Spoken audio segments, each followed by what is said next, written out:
Hi, this is Pat Sullivan from the Limerick Post Show, joined by Liam Grant, and we're here to talk about the World Masters Ultimate Frisbee Championships that are coming to Limerick the 25th of June. They'll be running over 8 days from the 25th of June to the 2nd of July. And Liam is one of the tournament directors and Siege events leads as well. Hi, Liam, how are you?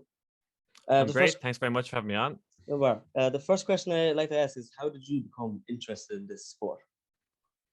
Yeah, it's a good question. I think not many people know about it. I grew up in Leinch and I was kind of involved with surfing, and that was kind of my main thing. Played a bit of GA, but actually went to college in NUIG in Galway, and I was kind of looking for something else to maybe make new friends, meet new people, try something different. So I signed up the Frisbee Club. I didn't really know it was a sport. I thought maybe we were just being thrown a disc over and back, but it's actually a team sport, and I kind of played it a couple of times, and it was really fun. It's kind of generally played mixed, so it's guys and girls playing together, very much a social aspect. There's lots of nights out, and a lot of time tournaments are kind of weekend long things.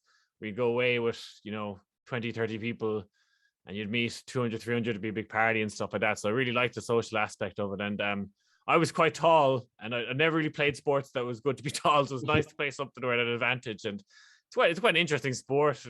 A frisbee moves very differently to a ball and lots of other things. So there's different ways you can kind of expand the game and vision to it. So I really enjoy it, and I still play it now. I never actually heard of this championships, and I don't know. Is this that popular? How popular would it be? It's probably not usually popular in Ireland, even though we actually are quite good at it. The women are actually European champions currently. Probably like 300, 400 people play regularly in Ireland. Very big in universities. That's by far the biggest place where you'll see it. The UL has a very big club. Same with all the other colleges. In the US, it's quite big. There's pro leagues, but for our World Championships, it's going to be over 30 countries there. There's Japan's coming, Colombia, Canada. Nearly every European country is going to be there. South Africa, we're signed up, but they're not coming now. But like, it is quite a global sport. There's about 113 national federations. So compared to other sports where like rugby and stuff, it's very big in certain countries, but maybe not so much in others. Frisbee is kind of a small community, but it really has expanded well across the globe. It's quite an easy sport to take up. All you need is essentially a frisbee in a bit of area, and off you go. So it's quite a cheap barrier of entry to playing the sport. Could you give like a brief explanation of what people could expect to see if they're watching the game, like rules wise, games wise? Is it Yeah, mixed? yeah, yeah. If I was trying to explain it, it's quite difficult. It's great if you see it. You'd look it up on YouTube, but you'd maybe just like tag rugby and American football kind of mixed together in that you play 7-on-7 on a field similar to like a rugby pitch or American football pitch, where there's two kind of try zones or end zones. And the object of the game is to catch the frisbee in the opposition end zone to score a point. When you're in possession of the frisbee, you can't run with it. So you kind of throw it to your teammates up the field, eventually scoring a goal while the opposition are kind of trying to man mark you, intercept it. If it hits the ground, possession turns over and they try and score the other way. So that's how it works. But in practice, that ends up with a lot of like long throws, a lot of jumping, catching, diving, that kind of stuff. So yeah, it's quite a high intense game actually. It's a lot of running. So it sounds like really does sound like a lot of fun. Like I said, a lot of people might know about throwing frisbees. So like competitiveness of it, is it very competitive wise? Because like I said, Ireland women were European champions, so there is a good bit of competitiveness there. Would it be a really competitive sport, Yeah, or is it more for fun? I think the ground roots is fun. I think that's where has its big successes is in like colleges, and there's clubs in there's a club in Limerick, there's a club in Galway, there's lots of clubs as well, but maybe playing mixed on a casual basis and going out for a drink afterwards or having a big social aspect to it. And maybe the same way the kind of community is in tag rugby a little bit. Yeah. And then there's this other side to it, which I suppose is the same in tag rugby. They have their international championships, but there's a higher level where people take it very seriously, and there is pro leagues and there is people doing it full time as a job. And just the women who were European championships, they took very seriously. They were training every week. They weren't drinking. They were trying to play at that high level. So there is that kind of two aspects of it. But probably the most common thing is kind of the casual player that's their fun social sport. Yeah, and it's mostly the matches will be played in UL, obviously, because the facilities are world class, really they are. But besides UL, because that's where most games take place, is there any other venues in Limerick where there could be matches being played because of how big it could be? Yeah, like it's a massive event. So we're going to have 113 teams. It's over 8 days.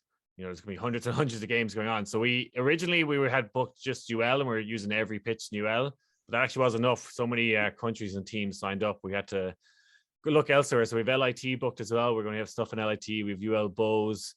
We're actually trying to get more venues. We're talking to some of the schools and colleges now but we're probably going to be taking over the city a little bit, which is great. And it's great to be, the facilities in UL are second to none. And that's kind of why myself and Barry, kind of the two leads, took this bid for this event. We had to kind of put in a bid because the facilities and the student village makes it so great for an event like this. But I actually really like that we're going outside of UL as well. You know what I mean? I like that we're going to LIT. We're talking about doing stuff in King John's Castle and kind of like a big celebratory thing at the end of it. And I want to use all of Limerick and promote all of Limerick, what a great city is. So it's good we are going to be all over the city, which is great. And talking about like the teams that are going to be involved, does Ireland have many teams? Is there just the women team? Are they competing, or is there more like we're sending a women's team and a men's team? Yeah, so they pulling from players actually all over Ireland. And I think they'll do very well. I hope they do well, particularly the women, I suppose, is where we'll be hanging our hats on, maybe them finishing high up. They did very well as the European champions. I think countries like USA, Japan, and Colombia are very good, tend to be the front runners. USA is always hard to beat. Canada, very good as well. So, yeah, those are the kind of big nations. We'll be number USA, one. USA is always number one. Like, there's a big professional leagues there, women's and men's professional league. So that's an advantage to have. Japan have beaten them. Canada have beaten them, and it has happened. Sweden beat them before as well, actually. So it's not it's maybe like, I don't know, Brazil or Spain being favorites in the Soccer World Cup. They're favorites, but there's definitely a few countries who could win it, Yeah, and you said like US has a lot of pro leagues around us, so it's highly popular. Obviously, there would it be overwhelming. So yeah, there's probably the majority of players are probably in the US. That's where the sport originated. It's very big in kind of high schools in the US in terms of, because of being mixed gender and quite cheap to play and stuff like that. It's taken off, particularly in the US. So yeah, it's massive America, massive in Japan as well. Actually, very big in Japan. So like unlike a lot of sports where they can't be mixed, some sports like soccer, you don't really see mixed too much, like men and women playing on the same field. So it is a very inclusive sport because anyone can play it, right? So yeah, I think it's a unique selling point of the sport as well. And I'm part of the board of the sport globally, and it's one thing we're trying to push it again at the Olympics. We're really hoping for LA 2028, but that's one of the things the International Olympic Committee really like about the sport, is that kind of mixed gender and that kind of equity on the pitch, and actually works well in how the dynamics of the sport, that the women are equally involved. It's not like the men are dominating. The sport lends itself where you have to use all the players on the pitch. So it's great for that. It's also self-refereed is probably an interesting part of the game. So people make their own calls, and it works on this kind of spirit of the game, sportsmanship. And after you play a team, you actually kind of rate them on how they did in terms of their sportsmanship, which is unusual part of the game as well. But it actually works. It works fantastically, and those are the things that are, I think, unique selling points of the sport and should be highlighted and people would find interesting.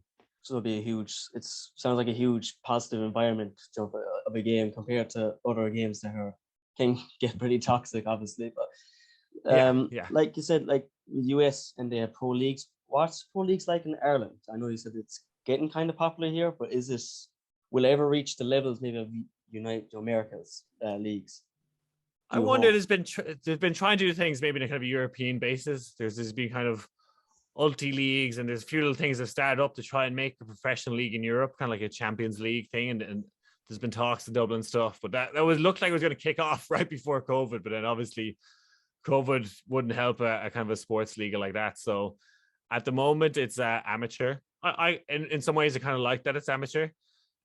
Like the same as, like, I think there's pros to actually a sport being amateur. Some things I like about it. Same with the GAA, you kind of keep the grassroots of it in a certain extent. And but you just want to be able to make sure the players can play at a high level, and I suppose be able to train and reach the height of other sports. So yeah, I think a European thing will come down the line. Yeah, and this is the first time championships has been held since 2018. 2020, 2021 it was cancelled because of COVID. Yeah. And you have over 2,000 people competing. Was that a surprise? How many people competing, It, considering not it, only because of COVID, oh, because of 4 yeah, years, long time, and it's been held here in Ireland as well, where it's not hugely popular, shall we say? So was I yeah. surprised to see? It was a little bit. We kind of like forecast how many teams and nations would come, and we forecast about 80 teams across all divisions. We've ended up with 113, and which is it's significantly more than we thought. So it meant we're kind of maximizing how many people we even can take in the villages in UL. We kind of asked for more student villages in terms of getting more pitches. Like at a time we were looking at maybe just using UL, but we had to expand that. So there was a time just before Christmas there where we were like, all hands were on deck to kind of pick up everything. Like it's the logistics of feeding all those people for 8 days, housing them, getting them between the different venues, organizing parties and stuff where everyone's able to attend, bringing in grandstands into UL. Like because we had a lot of that planned already, but we had to kind of up everything, which is great. It's a good problem. There was a lot of events and stuff that you weren't sure with COVID, people traveling, were they willing to book in advance. Most people have paid for the tournament now already, have booked accommodation. So people have bet in on this. And obviously COVID's still a thing. I've always said you plan for the worst, hope for the best. So we're very aware that what restrictions there we're gonna have to follow, but we're hopeful that we can have a great event in June. Yeah, and also like there's still people join. There's still people join even now to register to play in the frisbee competitions, or not necessarily this one, but I would say if people are playing in Limerick, there's a club in Limerick called Pelt Ultimate. If you want to join up that, you definitely can. If you're a student, maybe in UL, join the club there. And you can start there. I think the sign up for this particular championships in June is going to happen, but we are looking for volunteers. We're going to have over 100 volunteers.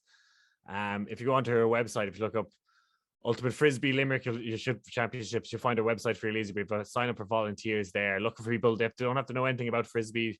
They could be helping out in other aspects, but I think that'd be a great way to get involved. We'll be able to feed you for the week. If you're coming from out of town, we'll house you as well. So it'll be great. It's actually really fun. I've done it before in other places. There'll be a bit of crack in it as well, Yeah, and I know you're like the tournament director. You're in charge of lots of other stuff. But will you be playing yourself?